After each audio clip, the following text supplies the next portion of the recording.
नमस्कार। आज हम एक खास सफर पर निकल रहे हैं जम्मू और कश्मीर की नदियों और झीलों की दुनिया में। जी। हमारे पास rivers and lakes of Jammu and Kashmir नाम के दस्तावेज से कुछ जरूरी जानकारी है। हाँ। हमारा मकसद सिर्फ इन नदियों और झीलों के नाम या लंबाई जानना नहीं, बल्कि ये समझना है कि ये इस खूबसूरत क्षेत्र की जिंदगी, संस्कृति और भविष्य के लिए कितने अहम है। बिल्कुल, ये सिर्फ पानी के बहाव या जमाव नहीं है। ये तो एक तरह से इस इलाके की रगों में बहते खून की तरह है। हाँ। यहाँ की जो पारिस्थितिकी है, अर्थव्यवस्था, लोगों की पहचान, वो सब इन्हीं से जुड़ी हैं। अच्छा। हम देखेंगे कि कैसे ये जल स्रोत यहाँ की शक्ति, संस्कृति और हाँ, कुछ चुनौतियों की कहानी भी कहते हैं। तो चलिए सबसे पहले जम्मू क्षेत्र की नदियों से शुरू करते हैं। यहाँ सबसे ज्यादा जिक्र होता है चिनाब नदी का। हाँ, चिनाब। क्या आप जानते हैं इसका एक पुराना नाम भी है, असिकनी। जी, असिकनी। ये हिमाचल प्रदेश के ऊंचे पहाड़ों में बारालाचाला दर्रे से निकलती है। हाँ, काफी ऊंचाई से 4890 मीटर्स। और जम्मू कश्मीर में ये किश्तवाड़ के पास पद्दार नाम की जगह से दाखिल होती है। अच्छा, पद्दार से। जी, फिर ये डोडा, रामबन, रियासी इन जिलों से अपना रास्ता बनाती है। इसकी एक खास बात यह है कि ये दो धाराओं, चंद्रा और भागा, इनके मिलने से बनती है तांडी में। ओह, अच्छा। इसीलिए इसे चंद्रभागा भी कहा जाता है। ये संगम मतलब इसकी विशालता की शुरुआत है।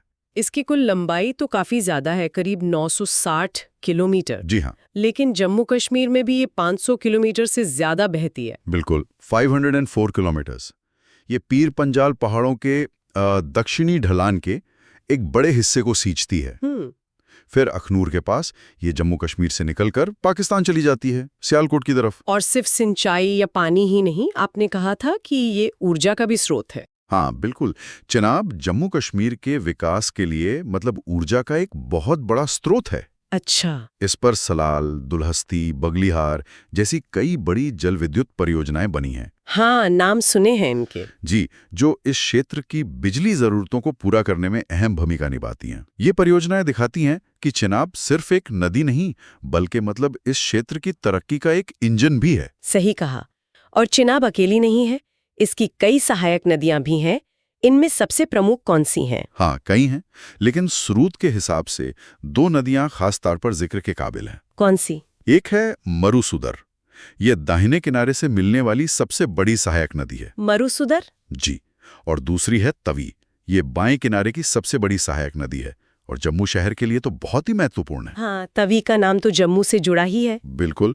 इनके अलावा भी भुतनाला, लिद्दारी, सोहल, थिरोट जैसी और भी धाराएं इसमें मिलती हैं। मरुसुदर का जिक्र आया, तो इसका रास्ता कहाँ से शुरू होता है? ये लाहौल घाटी की ऊंचाइयों से निकलती है, करीब 5175 मीटर की ऊंचाई से। अच्छा। दिलचस्प बात यह है कि शुरुआत में ये बटकोट और गुम्बर नाम की दो धाराओं से बनती हैं, जो मिलकर वारवान नदी कहलाती हैं। वारवान नदी? हाँ।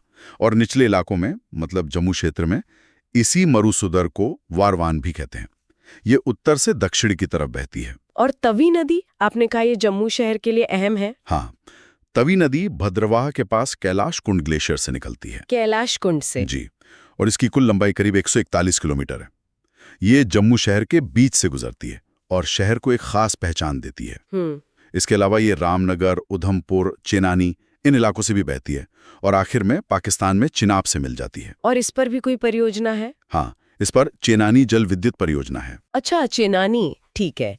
जम्मू क्षेत्र में एक और नदी है, रावी, जिसका पुराना नाम परुष्णी या इरावती भी था। हाँ, रावी, ये भी हिमाचल प्रदेश से ही निकलती है, रोहतांग दर्रे के पास, बाराभंगाल से। अच्छा, ये भी हिमाचल से है? जी। ये पीर पंजाल और धौलाधार जैसी पर्वत श्रृंखलाओं के बीच से अपना रास्ता बनाती हुई जम्मू कश्मीर के कठुआ जिले में दाखिल होती है। कठुआ में? हाँ।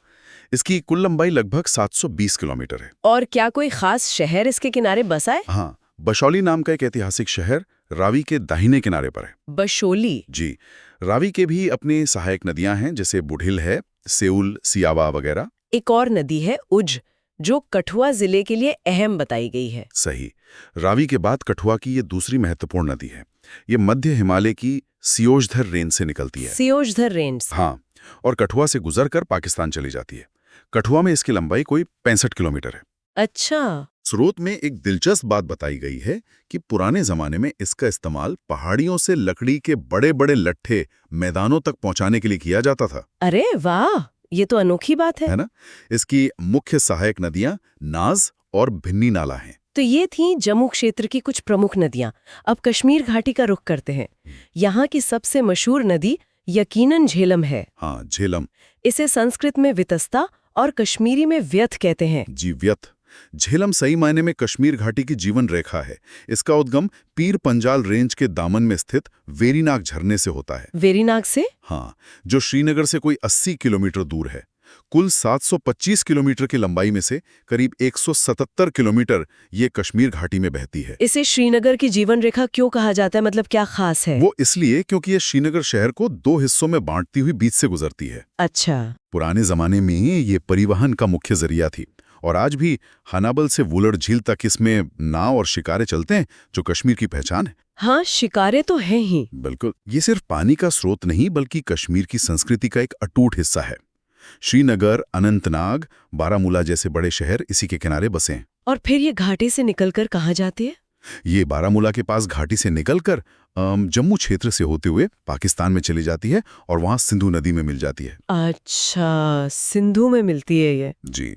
झेलम पर भी गंदरबल, लोअर झेलम, उरी जैसी कई जल विद्युत परियोजनाएं हैं जो इसकी अहमियत को और बढ़ाती हैं। झेलम की भी सहायक नदियां होंगी? अरे बिल्कुल।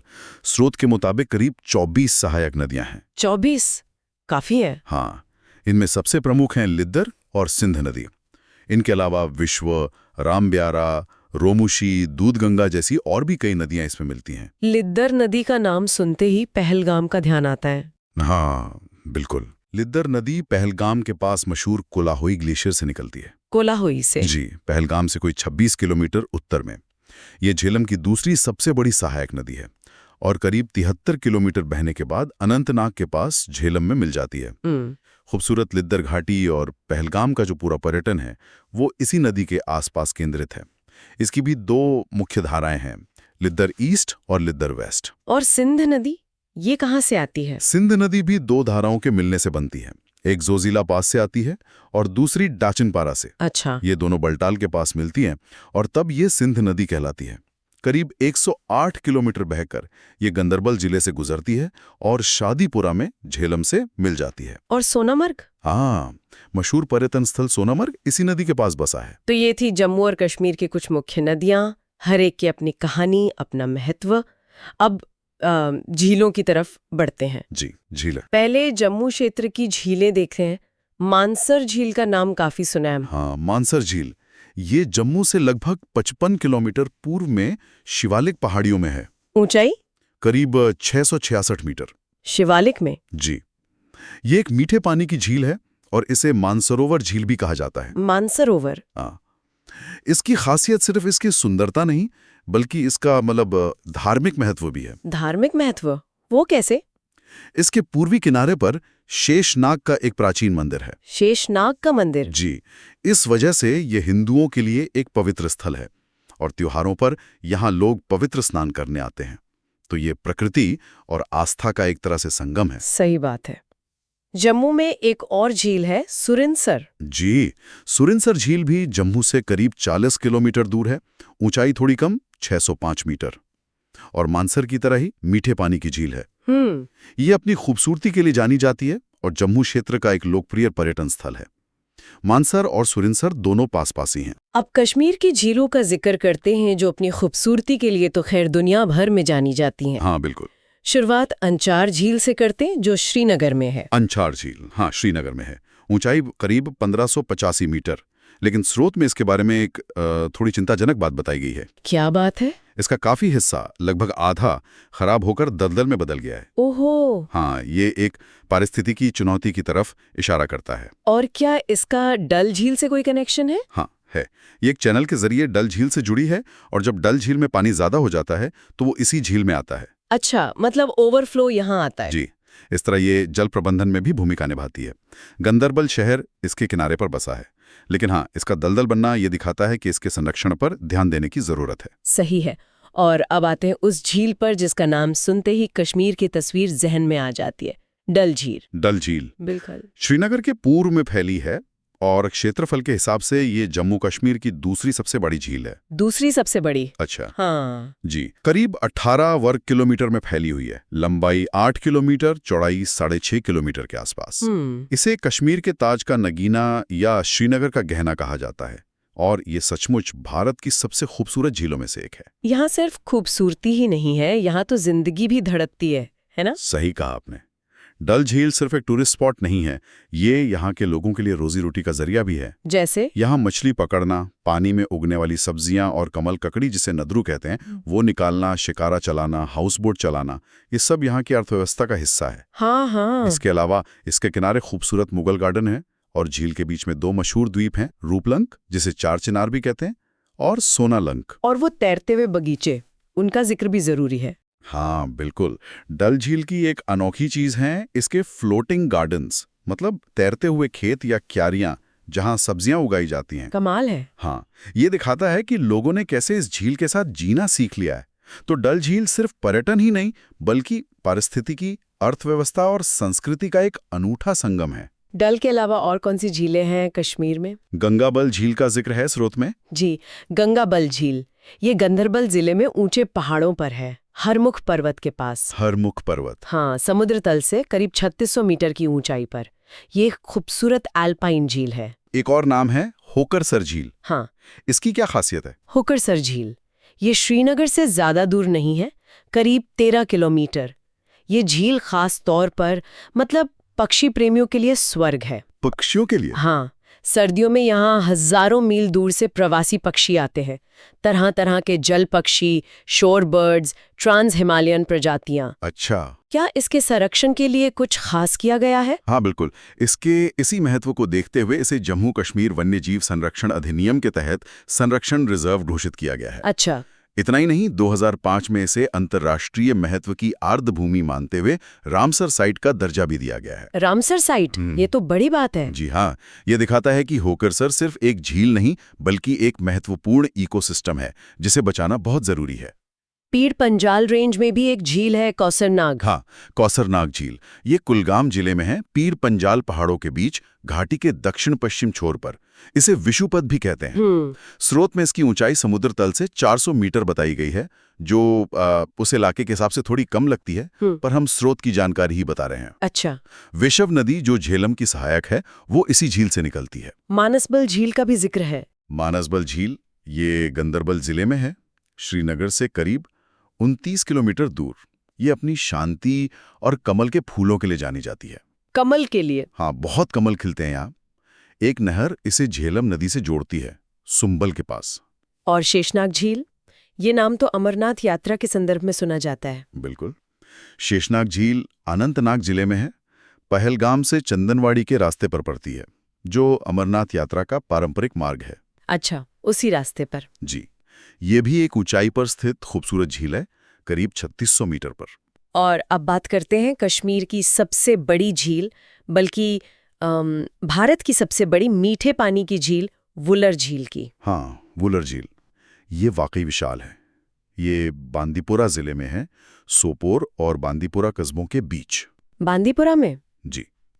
इसका क्षेत्रफल लगभग 200 वर्ग किलोमीटर है, मतलब बहुत बड़ी है। भारत की सबसे बड़ी मीठे पानी की झील होना ही इसे अपने आप में खास बना देता है। झेलम नदी का इससे क्या संबंध है? झेलम नदी इसके दक्षिण पूर्वी हिस्से से इसमें दाखिल होती है और पश्चिमी किनारे से बाहर निकलती है। अच्छा, इसी से होकर गुजरती है। हाँ, एक तरह से वुलर झील झेलम के पानी के बहाव को नियंत्रित करने में एक प्राकृतिक रेगुलेटर का काम करती है। इसके बीच में ज़ैनालंक नाम का एक छोटा सा द्वीप भी है। ज़ैनालंक? जी, जिसे 15वीं सदी में कश्मीर के सुल्तान ज़ैन उल आबिदीन ने बनवाया था। अच्छा, ऐतिहासिक द्वीप है। जी हाँ। और आखिर में निगीन झील। निगीन झील ये दरअसल डल झील का ही एक हिस्सा मानी जाती है, हालांकि ये उससे थोड़ी अलग है और एक छोटे चैनल से जुड़ी हुई है। डल के पास ही है मतलब? हाँ बिल्कुल। ये हरी पर्वत पहाड़ी के पास है और अपने शांत माहौल और विलो और पॉपुलर के पेड़ों के लिए जानी जाती है। डल की तरह ये भी पर्यटकों में काफी लोकप्रिय है। तो हमने जम्मू और कश्मीर की कुछ अहम नदियों और झीलों को मतलब करीब से जानने की कोशिश की। जी। चिनाब की ताकत और उस पर बनी परियोजनाओं से लेकर झेलम की सांस्कृतिक अहमियत तक, हाँ, डल की रौनक से लेकर वूलर के विशाल फैलाव और होकर सर के पक्षियों तक, इस सब का निचोड़ क्या है? निचोड़ यही है कि ये नदियां और झीलें सिर्फ नक्शे पर लकीरें या धब्बे नहीं हैं। ये जम्मू कश्मीर की पहचान है, उसकी आत्मा है एक तरह से। हमने देखा कि कैसे ये आपस में जुड़ी हैं, कैसे नदियां झीलों को जीवन देती हैं और फिर उनसे निकलती भी हैं। भूगोल ने यहाँ की संस्कृति, अर्थव्यवस्था और जीवन शैली को गढ़ा है। सही बात है। प्राचीन इतिहास जैसे नदियों के पुराने नाम या ज़ैना लंग वो आज भी मौजूद है और आधुनिक ज़रूरतों जैसे बिजली उत्पादन या पर्यटन इनके साथ जुड़ा हुआ है। और संरक्षण का मुद्दा भी अहम है, जैसा कि होकर सर और वो अंचार झील के उदाहरणों से पता चला। बिल्कुल, ये बहुत ज़रूरी बात है। एक तरफ होकरसर को बचाने के लिए उसे रामसर साइट का दर्जा दिया गया है, जो कि बहुत अच्छा कदम है। हाँ। तो दूसरी तरफ अंचार झील का दलदल में बदलना वो चिंता का विषय है। ये दिखाता है कि इन अनमोल जल स्रोतों का भविष्य इस बात पर निर्भर करेगा कि हम विकास की जरूरतों और पर्यावरण संरक्षण के बीच कैसे संतुलन बनाते हैं। सही कहा। स्रोत हमें इन जल प्रणालियों की अहमियत तो बताता ही है, साथ ही ये सवाल भी खड़ा करता है कि आने वाले समय में इनके प्रबंधन और संरक्षण को कैसे सुनिश्चित किया जाए। जी, ये एक ऐसा सवाल है जिस पर लगातार सोचने और काम करने की जरूरत होगी। बिल्कुल, ये एक सतत प्रक्रिया है।